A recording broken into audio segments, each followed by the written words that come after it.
and the whole thing just went into meltdown. And England were just not at it, I don't think, mentally, physically, and on the pitch. And I just think it all went horribly wrong, horribly quickly. The FA basically paid for our night out, and it was hilarious. And I thought, actually, the next morning I woke up with a cracking hangover, but I thought, you know what, this is the least they can do after having subjected to such a dismal group campaign. Greg Dyke was there. And I remember he was at the side of the pitch, and he had this book in his hand, and he was just sat reading it. It was called A Death in Brazil, which was, I mean, the irony of the title of the book. Seeing that kind of, we went easy on Brazil after you've beaten them 7-1, is quite a statement, basically, and sort of kind of looks even worse in black and white. But God, this is a disaster. And basically, the fallout afterwards was huge in the media and on the radio and TV. They were going crazy. Basically, I think they were ready to deport the whole squad in utter shame and embarrassment. At half-time, I was desperate for the loo, so I dashed down to the urinals. And this bloke came and stood next to me. And it was Zinedine Zidane. I did like you do a double take. Welcome to Make Football Great Again, the podcast that's not only your definitive 48-nation roadmap to the 2026 World Cup, but is also taking you behind the velvet rope to uncover some of the untold stories from the biggest sporting event in the world, the FIFA World Cup. Come at me, Olympics fans. I'm Harry Brent, and today I'm joined by John Cross and Jeremy Cross. Gents, welcome to the show. Thanks very much for being here. How are you both? Yeah, good, thanks. Yeah, ready for a double cross. We are not related. A double cross, yeah, no relation, but I like that, double cross.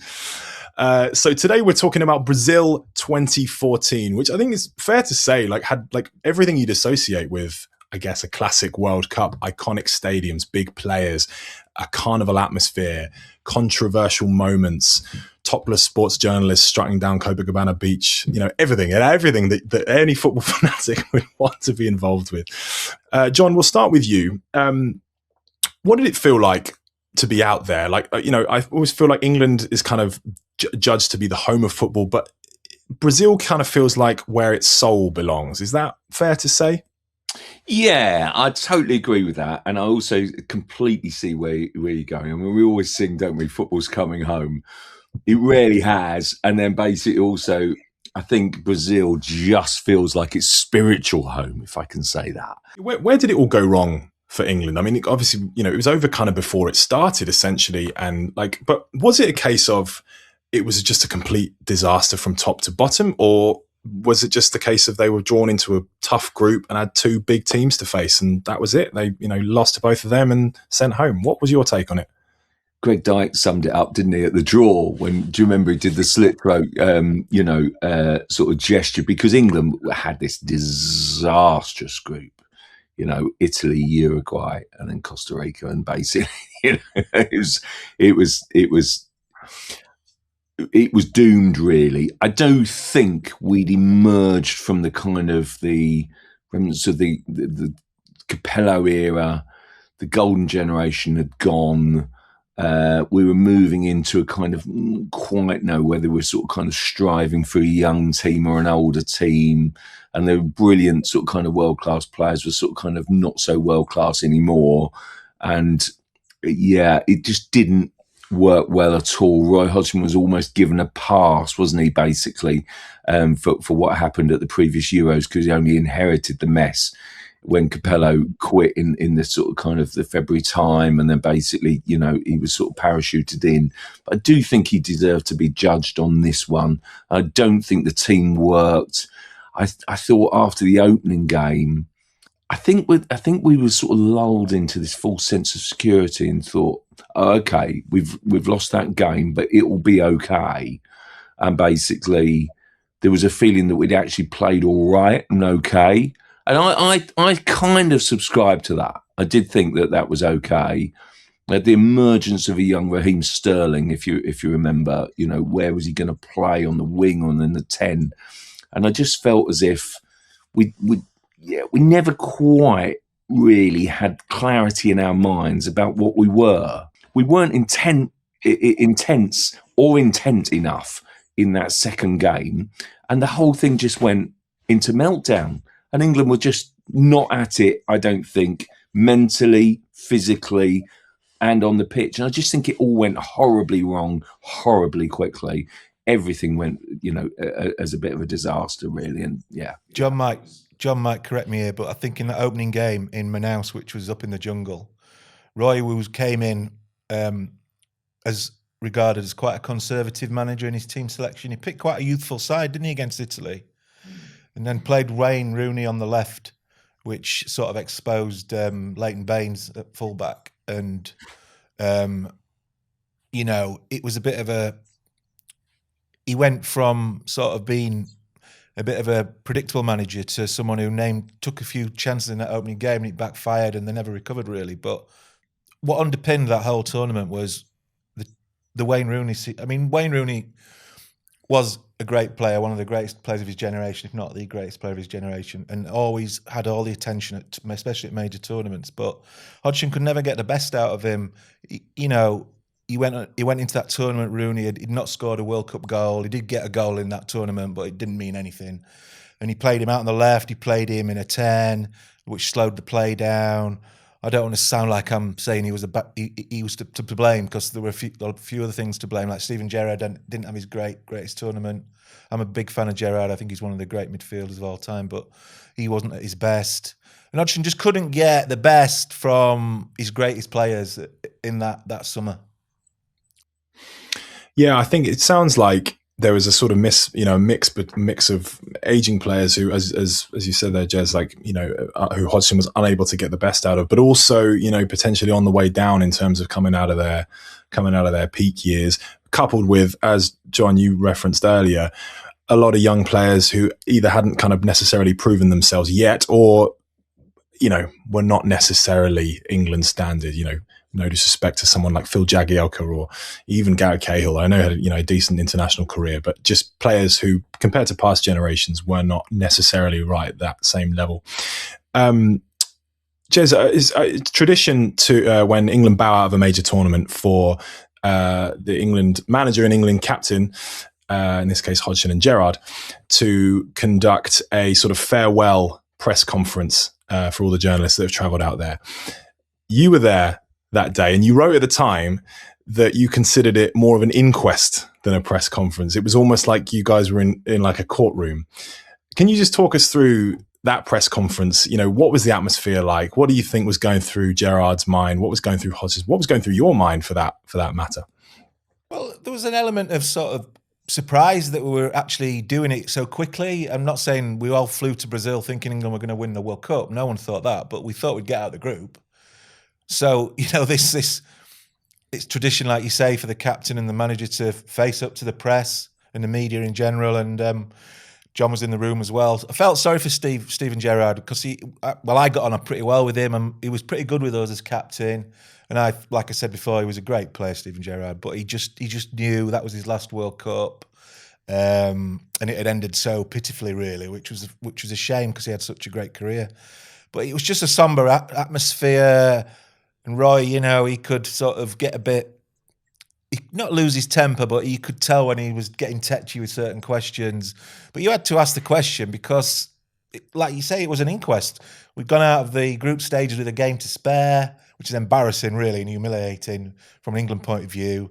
First time that had happened in something like 50, 60 years. Yeah, it's an uncomfortable place to be, but you've got to do your job. You've got to sort of ask the tough questions. Because obviously they're on the way, you're not going to see them again. You're staying out there to keep covering the tournament, and the readers want to know where it went wrong. And Hodgson, I can't recall him coming up with many answers. Can you, Crossy? No, not at all. I'll tell you what, I'll always remember. I've got a terrible memory. I can't remember what I did last week, but I'll always remember and be haunted by certain things. And travelling home from that Uruguay game, the next day in the airport, going back to a kind of our base. Yeah, it was just so grey and just so depressing. And you'll pick up by now on these that I'm a huge, passionate England fan, desperate for England to do well, desperate. And I just remember thinking, I cannot believe this. I cannot believe it. And basically it was so depressing and so down, so disappointing. And I mean, blimey, Jiz is absolutely right. He painted, read the piece, and it absolutely painted a brilliant picture of that mood and that somber, downcast, defeatist attitude after that early exit. But we normally expect these inquest press conferences to be done after a knockout game. You kind of travel back to the base at sort of kind of, and fly back or drive back or whatever to catch them before they sort of kind of, as they're packing their suitcases and saying what went wrong, will be better next time, all that sort of stuff. And yet, actually, we were really afforded that luxury because we were home after 2 games. Obviously, you played the third, but it's a procession and it was ridiculous. But it was so bad. It was so somber. I remember before that last Costa Rica game, some of the families were with this sort of kind of the group, and it sort of ran into the Wilshires at breakfast, and and it was just so disappointing for players like that and families like that to be, sort of kind of caught in that trap. Basically, want to see their kids do well, but actually, people like me are just so down about it, and so thinking, can we ever get this right? And it was really depressing, really down.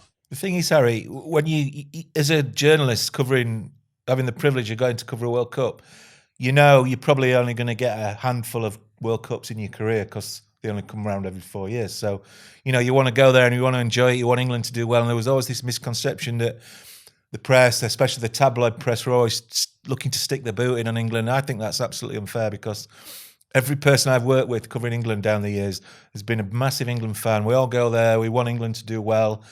If we weren't doing what we did for a living, some people might even be out there as punters. It would certainly be back home in the pub watching it, having a beer. So we took no pleasure from England going out when they did. And, you take no pleasure from having to sort of give them a kicking when they're down. But the big theme for the inquest, going out inquest, was that would Roy Hodgson take England to the next tournament, which was the Euros in France? And obviously, with hindsight, it was a big mistake, but given what happened in France in 2016. But really, the mistake the FA made was that keeping Roy for another tournament, because it all ended in tears as well in Nice against Iceland. We spoke about the tradition of doing the farewell press conference. I'm told there's another tradition among the journalists when England go out, and that's going for a big night on the booze to sort of drown your sorrows after England's exit, which, by the way, I think is a fantastic tradition. Please don't let that die.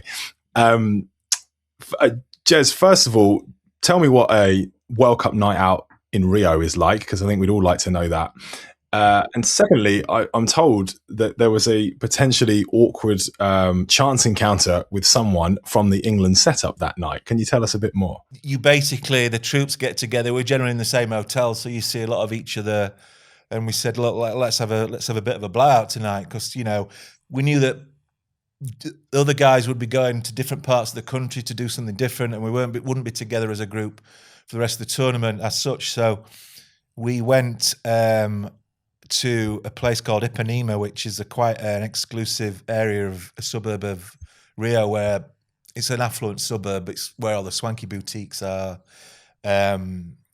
Lovely bars, restaurants, people who've got a lot of money who live there. Lovely beach. I think England's hotel was in Ipanema, wasn't it?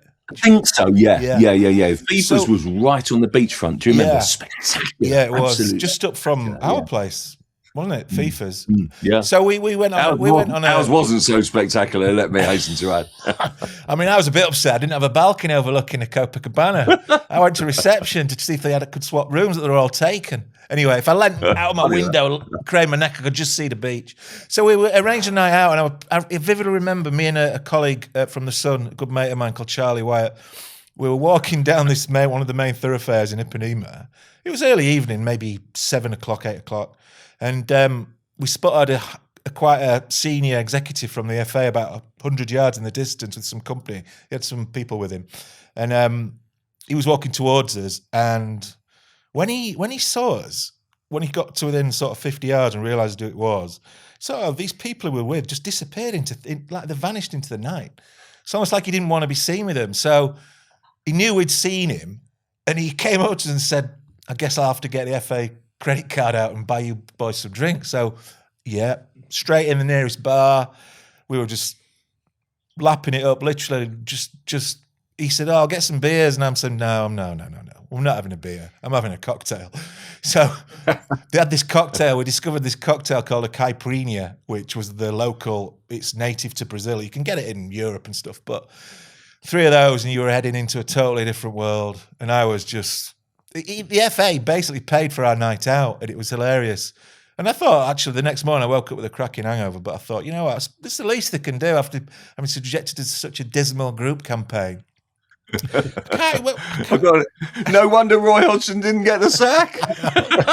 But no, it was good. It was sort of, I don't know, the guy in question, we all knew him pretty well, and he was, he obviously felt very embarrassed about what had happened. There'd been an incident with someone earlier in the tournament, and he apologised for handling it badly. And we just rinsed the credit card. It's a tough life, isn't it? Yeah. Touched on someone from the FO. Speaking of FA officials, head of England's dead rubber against Costa Rica, already out, didn't matter. But as we were preparing, as the team was preparing, FA chairman Greg Dyke, I'm told, was spotted reading a rather ironically titled book. Jez, what was it called?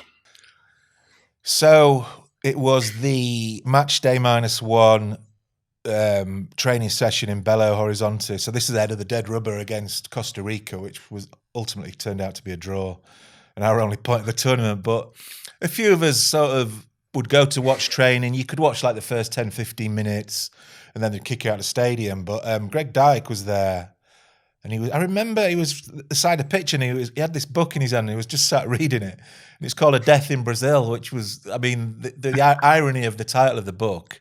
And some eagle-eyed snapper, I think, saw him with it and took his photo, and it obviously caused a lot of embarrassment for him. Do you think that lack of self-awareness, kind of summed up England at that tournament? Was it just a mess from top to bottom? It was just a disaster, the whole tournament. I just thought they've just got nothing right whatsoever. Yeah, the training base, I think, is. They got that right, but that was 80. They paid about £80,000 for it. It was the most expensive training base of any nation in that tournament, and it was beautiful. Yeah, do you remember? I think we worked out, didn't we, about how much it cost per session? Yeah, obviously not many, but it was just. I mean, it was just an astonishing amount of money. It was a beautiful setting. It looks lavish, and listen, to many ways, you want the best facilities available, but they've also got to be practical. And then basically an hour there and an hour back is just not what you want. Basically. Yeah, the suggestion was the players were annoyed about it, basically. Yeah. Because even where we were staying, we were staying on kind of, on one end, weren't we, Cote Cabana, and then getting from there in traffic to Ipanema, was a mission in itself if you go at the wrong time. And obviously England would tend to train in the morning, and you'd hit kind of peak traffic, and it was crazy. I mean, by the way, the beach, you're right on the beach, and you was just one back was kind of almost this kind of lane of where people could park. And there were lines and lines of kind of, mobile caravans and sort of kind of camper vans and stuff like that, with fans just camping in Rio for the month. I mean, it was amazing. It was wonderful. But, to put it mildly, England were right in the sort of kind of one of the epicenters of the great kind of tourist centres of the world. And maybe, in retrospect, I think they've probably planned a lot better and taken some lessons in the future, and their bases since have been much better thought out, I think. So no bases in Times Square this summer, basically, is what we're saying. It was equivalent of, to be honest. So obviously, from a neutral perspective, I mean, the biggest talking point of this World Cup really was that semi-final, this incredible 7-1 smashing of Brazil by Germany. Obviously the Brazilians headed in, I mean, not just to that game, but to the tournament with the weight of the nation on their shoulders, the prospect of lifting the trophy in front of their home fans. And even at that point, there was, the chance of meeting Argentina in the final, which would have obviously, the American R would have been unbelievable, to sort of stage. But half an hour into this semi-final, they are 5-0 down. Granted, they were missing arguably their two best players there, Neymar and Thiago Silva, both unavailable. But nonetheless, it was a complete capitulation. It was a massacre, basically. John, you were there. Obviously, lots of emotion heading into that game, even more afterwards. Talk us about that day. What was it like before the game, after the game? Honestly, before the game, I genuinely think there was a fear from more realistic Brazilians that actually we might get, because as you say, they were missing two of their very best players, that they might get really unstuck here. Because honestly, if you go through that Brazil squad, there's a lot of talk, isn't there, about Brazil not being particularly strong this summer. Well, at least they've got Vinicius Junior and Rodrigo for a start, and Gabriel maybe at the back. But I think that it's who's going to play through the middle this summer is a big talking point, and various things have got deficiencies. But that squad was as poor a squad from Brazilian teams, because this is the home of football. This is one of the great nations. It was funny. I was listening to the radio recently, and the kind of presenter was asked a couple of experts for their opinions. I'm thinking, well, they haven't done their research, because two of them picked Brazil. I mean, you can't pick Brazil this summer. I mean, maybe because of the conditions, maybe they'll surprise us. But I tell you one thing: they went into that tournament with the weight of their nation on their shoulders and huge expectations. And my word, they did very, very well to get as far as they did. They rode their luck along the way. Let me tell you. I think it was a classic encounter, wasn't it? Chile, I think. They got there. And then I think there was a realisation this Germany team is way better than us. And as the game quickly developed and evolved, they got absolutely pumped. And I remember watching in the press box and looking to a couple of people either side of me thinking, what on earth is going on here? Because they were hopeless, absolute disorganised shambles, didn't have any talent, and the goals were flying in. They looked an absolute mess. And basically you felt, oh my God, this is a disaster. And basically, the fallout afterwards was huge in the media and on the radio and TV. They were going crazy.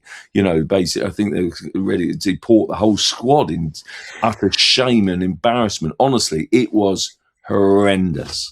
And it did bring me on to an absolutely hilarious episode. Well, I say hilarious sort of episode. I mean, Brazilians definitely didn't want to speak in the mix zone, the interview area after the game. But the Germans did, obviously, because they were loving it. 5-0 at halftime, 7-1 by the end. And basically, it felt like they eased up in the second half, which kind of was the theme. And I sort of kind of spoke to Mats Hummels, and basically he was saying that basically we didn't want to embarrass or humiliate the Brazilian side, and so we spoke at half time.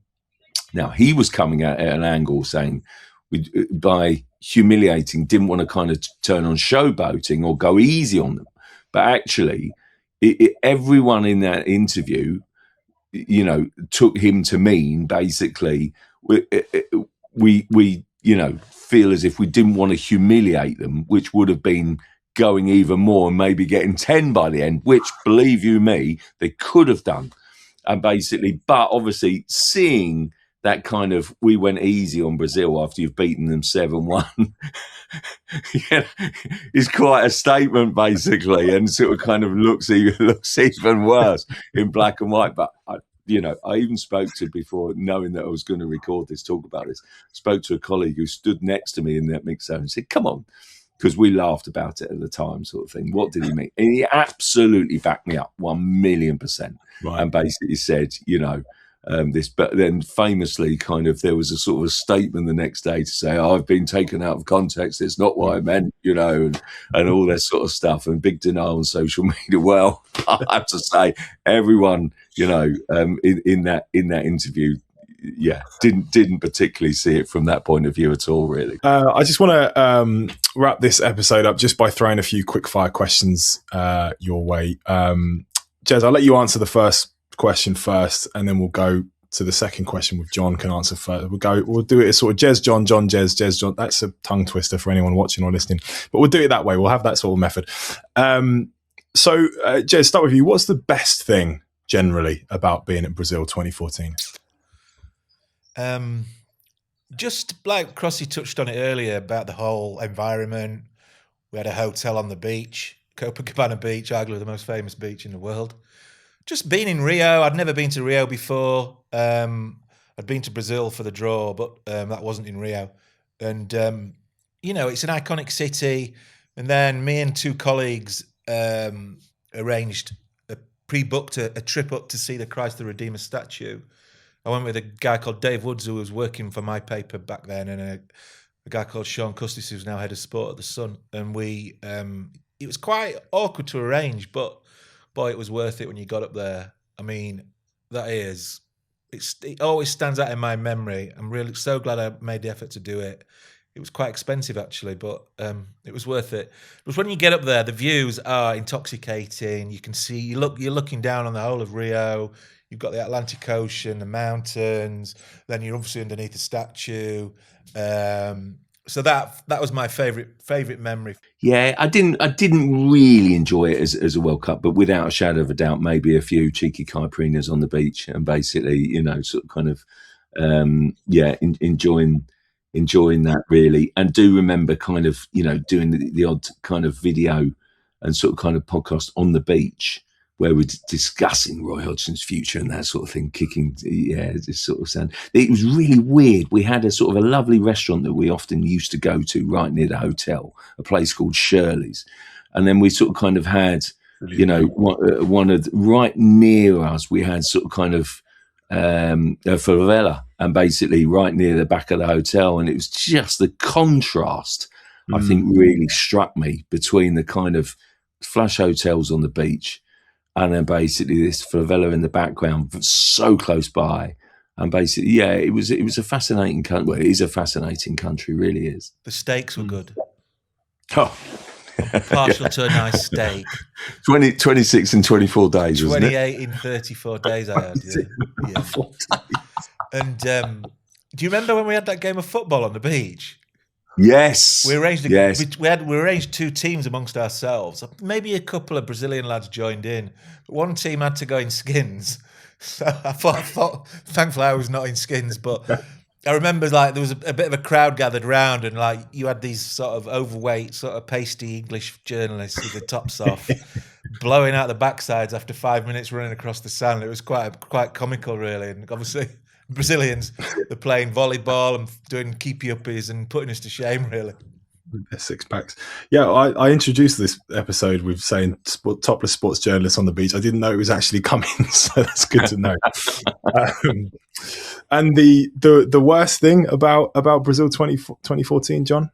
Oh, well, I tell you what, it was England's dismal performance, wasn't it? And kind of, what best summed that up, I thought, basically. I tried to sort of kind of recall about where it went wrong, what a disaster. And I always remember this farcical story. We love a sort of quirky World Cup story during a tournament.